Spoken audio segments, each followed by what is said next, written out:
पाकिस्तान की भूख मिटाने वाला आटा उनकी जान का दुश्मन बन गया है। आटा लेने के लिए पाकिस्तान के कराची में भीड़ आउट ऑफ कंट्रोल हो गई और आप जान के चौंक जाएंगे कि इस भीड़ में 12 लोगों ने अपनी जान भी गंवा दी है। भारत के वजीर आजम नरेंद्र मोदी ने एक पॉलिटिकल रैली में पाकिस्तान को फिर टारगेट किया है और कहा है कि देखो कि जो आतंक को सप्लाई करता था आज वो आटे के लिए तरस रहा है। हमारा एक पड़ोसी जो आतंक का सप्लायर था वो अब आटे की सप्लाई के लिए तरस रहा है। यहां के मतदाता बड़े समझदार हैं।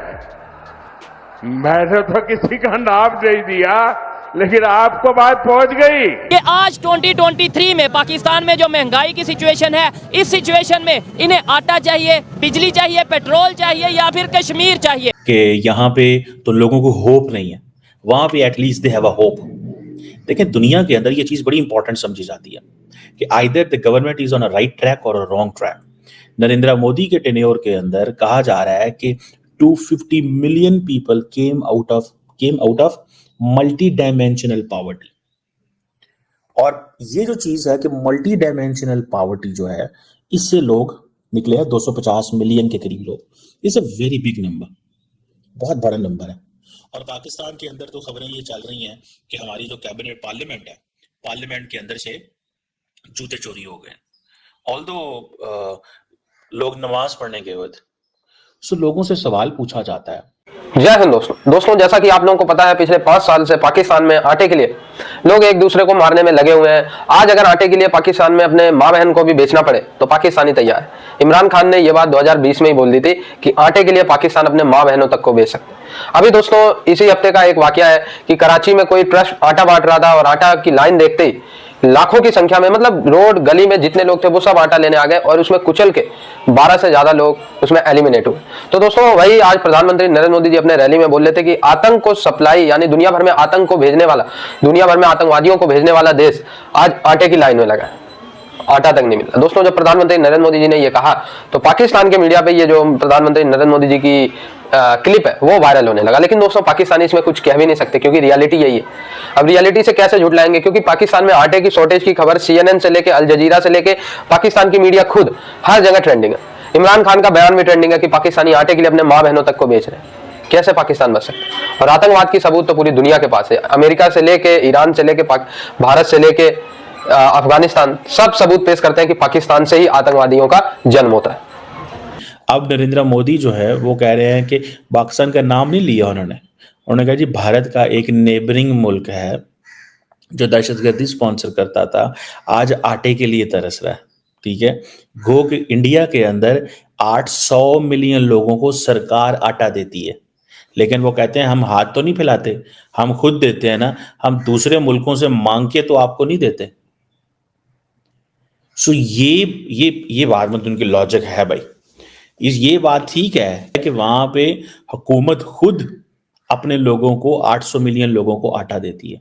और ये जो नरेंद्र मोदी साहब ने स्टेटमेंट दी है इसका पाकिस्तान से कोई जवाब नहीं आया, कोई बात नहीं हुई, किसी पाकिस्तानी पॉलिटिशियन ने कुछ भी नहीं बोला। वो समझते हैं कि जवाब देने की ज़रूरत नहीं है। उसकी शायद वजह ये है कि वो इलेक्शंस के बीच में लगे हुए हैं। तो नरेंद्र मोदी कहते हैं अभी आतंक नहीं चलेगा, सप्लायर अब आतंक है। वो आज आटे के लिए देख रहे हैं। गो के मैंने आपको बताया कि वो 800 मिलियन लोगों को आटा हुकूमत दे रही है, मतलब, लेकिन उनका पॉइंट अपनी जगह बड़ा वैलिड है कि हम 800 मिलियन जो देते हैं वो अपनी जेब से देते हैं। तुम जो किस लिए तुम मांगते हो जाके, तुम कटोरा। अच्छा ये जो उन्होंने आप देखे ना, ये कटोरा नाम था, वो इमरान खान जो था वो पहले दूसरों को कहता था, टारगेट करता था। वो कहता था देखो ये कशकोल उठा के भागते हैं, पैसे मांगते हैं। फिर उन्होंने इंडियन मीडिया में मैंने सुना नाम उसका इमरान खान का कटोरा खान, उन्होंने उसका नाम ही कटोरा खान डाल दिया। सो दिस कम्युनिकेशन, ये जो वो जो ठीक है जी कम्युनिकेशन है, ये that hitted the people of India lot. इसने बहुत ज़्यादा नॉट हिट, बड़ा हिट किया उसको। ठीक है जी। प्राइम मिनिस्टर मोदी जो हैं वो ये जो नेशन फर्स्ट की बात कर रहे हैं, ठीक है जी। हमने रशिया से तेल लिया, हमने इंटरनेशनल प्रेशर को बर्दाश्त किया, और देन अब वो जो मैं देख रहा था कंपेन्स चल रही हैं इंडिया के अंदर, जिन कंपेन्स में कहा जा रहा है कि नरेंद्र मोदी ने जंग रखवा दी इंडियंस को निकालने के लिए, मोदी साहब ने जंग रखवा दी वहां पे। So his strategic communication is so powerful, pushed by the development work, pushed by that data, ठीक है। So he doesn't need to contest elections on anti-Pakistan rant. India का मीडिया बड़ा हंसता है, कहते इतने जज्बे वाले हो, इतने आपके अंदर जज्बा ईमानी है, इतना आपके पास एटम बम है, तो आप फलस्तीन के साथ खड़े क्यों नहीं होते? हो जाओ ना, जाओ जहाद करो इसराइल के खिलाफ। मैडम आपको भी पता है, मुझे भी पता है कि पाकिस्तान में बारियां कौन ले रहा है। पाकिस्तानी जो अवाम है, अगर मैं उसकी बात करूं तो पाकिस्तानी अवाम के अंदर आज भी इतना जज्बा है कि अगर वो 47 में टैंकों के नीचे बम बांध के लेट सकते थे, तो आज भी अगर हमें कोई लीड करने वाला मिले तो आज भी जो है, जो पाकिस्तानी अवाम है अपने पेट के ऊपर पत्थर बांधेगी, पत्थर बांध के गुजारा। अवाम ही क्यों हर दफा सरवाइव करे, अवाम ही क्यों हर दफा स्ट्रगल करे, अवाम ही हर दफा क्यों कुर्बान हो? तो मैंने एक बात की थी आपसे, और वो मैंने ये बात की थी कि in 2024 Narendra Modi doesn't need Pakistan to win elections. So simple. He does not need Pakistan to win elections. He has done so much. He has done so much on his own कि वो कुछ भी कर सकते हैं। So इस चीज़ को कि वो पाकिस्तान के नाम पे इस दफ़ा वो इलेक्शन नहीं जीतेंगे, उनको there is so much more। ठीक है जी। सो अब वो उनके पास एक चॉइस आ गई है, और वो चॉइस ये है कि इंडिया को टेक्नोलॉजिकली आगे लेके जाना है, इकोनॉमिकली आगे लेके जाना है, इंडस्ट्री लगानी है, ये चीज़ें लगानी है। इसके साथ साथ फिर जो मर्जी करें। जो 10 साल हमने काम किया ये एपेटाइजर था, अभी तो रोटी आएगी, मेन कोर्स खाना अभी तो आएगा इस हवाले से। ठीक है। सो ये जो आई थिंक मध्य प्रदेश में थे, और अच्छा ये इंडिया का सिस्टम बड़ा ज़बरदस्त है, बड़ी इंटरेस्टिंग है। पाकिस्तान में तो होता है ना कि जी इलेक्शन की आज डेट है, 2 दिन पहले कंपेन करना बंद कर दो। अच्छा कल फलां इलाके में कंपेन इंडिया के अंदर, क्योंकि 7 फेजेस में इलेक्शन हो रहा है, तो वो कह रहे हैं जी ठीक है, हमारा अगर मध्य प्रदेश में नहीं हो रहा तो हम बाकी इलाकों में तो कंपेन कर सकते हैं ना। ठीक है जी। सो वो बाकी इलाकों में कंपेन कर रहे हैं। अब वो जारी बात है, वो जिधर जाते हैं वो कहते हैं भाई मैं तो हाईटेक वेपन्स बेच रहा हूँ, मैंने तो कल ब्रह्मोस फिलिपाइन को बेचा है। आपने तस्वीरें नहीं देखी? आपने तस्वीरें नहीं देखी कि हम ब्रह्मोस बेच रहे हैं? और वो देखें, वो डिफेंस मिनिस्ट्री वाले इतने स्मार्ट हैं कि वो उसकी बाकायदा तस्वीरें जारी करते हैं कि देखें जी ये जहाज में जा रहा है। ठीक है जी, ये जहाज में वो वेपन जा रहा है। अच्छा ये नॉर्मली तो दुनिया ऐसे नहीं करती प्रोजेक्शन, ठीक है, लेकिन कि जी हमारा डिफेंस इक्विपमेंट जा रहा है। अब ये जो ब्राह्मोस मिसाइल का जो फिलिपाइन को दिया गया है, ये $375 मिलियन की डील थी जो कि जनवरी 2022 में साइन हुई थी, और ये एक एंटी शिप वेरिएंट है अगेंस्ट चाइना।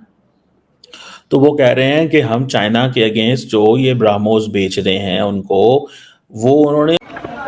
दोस्तों मुझे जान के ये दुख होता है कि आतंकवाद को लगातार सपोर्ट करने के बाद भी हमारी जो पिछली सरकारें थी वो पाकिस्तान के साथ कैसे प्यार से बात करती थी। दुख होता है इस बात का। पाकिस्तान आतंक का सप्लाई करता था लेकिन भारत उनके साथ ट्रेड करता था। दोस्तों यकीन नहीं करोगे आप, भारत से ट्रेड ना होने की वजह से पाकिस्तान के लोगों पे 25% से ज्यादा फर्क पड़ा है अकॉर्डिंग टू IMF। 25% से ज्यादा का फर्क मतलब ये है कि अगर भारत से ट्रेड होती तो पाकिस्तान में जो सामान 100 रुपए का मिल रहा है वो इस समय पाकिस्तान को 75 का मिलता। यानी अगर पाकिस्तान में आटा 100 रुपए किलो फॉर एग्जांपल है तो और महंगा, तो 75 रुपए में पाकिस्तानियों को मिल जाता। और भारत से अगर इनके रिलेशन होते तो दुनिया से भी इनके रिलेशन और अच्छे होते, तो पाकिस्तान में सस्ताई होती। सस्ता इन द सेंस की आज के तुलना में सिचुएशन अच्छे होते। लेकिन प्रधानमंत्री नरेंद्र मोदी जी ने भाई सोचा कि नहीं, बहुत इन्होंने आतंकवाद फैला लिया, पाकिस्तान के साथ बात नहीं। जब भारत ने बाइकआउट किया तो मुस्लिम देशों के साथ साथ पूरी दुनिया ने पाकिस्तान के साथ बाइकआउट कर लिया। अब सिचुएशन ये है कि आतंकवाद को सप्लाई कर रहे हैं, आटे तक नहीं खा पा रहे। तो यही थी, अगर पहले ही हमारी जो कांग्रेस की गवर्नमेंट थी, श्री मनमोहन सिंह जी की सरकार थी, वो पाकिस्तान के साथ बाइकआउट की नीति अपनाती ना, और पाकिस्तान के साथ टिट फॉर टैट, यानी अगर ये आतंकवादी हमले कर रहे हैं तो उसका जवाब, ठीक है, तो मैं मानता कि इन्होंने सही किया। लेकिन दोस्तों पाकिस्तान के इशू में या भारत के विदेश नीति के इशू पे जो पिछली सरकार थी दोस्तों, उन्होंने उतना अच्छा काम किया नहीं। कोई ऐसा काम नहीं है जो सराहनीय हो। खास करके पाकिस्तान और चाइना को तो पिछली गवर्नमेंट ने बहुत ढील रखी थी, और सिर्फ पाकिस्तान चाइना क्यों, बांग्लादेश हो गया, अपना नेपाल हो गया, श्रीलंका हो गया, सबको ही ढील दे रखी थी कांग्रेस की सरकार ने। ठीक है, मैं ये नहीं कह रहा कि भाई आप किसी एक पार्टी को लाइक करें, लेकिन जो रियलिटी है वो रियलिटी। सो आई होप ये वीडियो आपको अच्छा लगा हो। जुड़े रहे ऐसी वीडियोस के लिए, तब तक के लिए धन्यवाद। जय हिंद।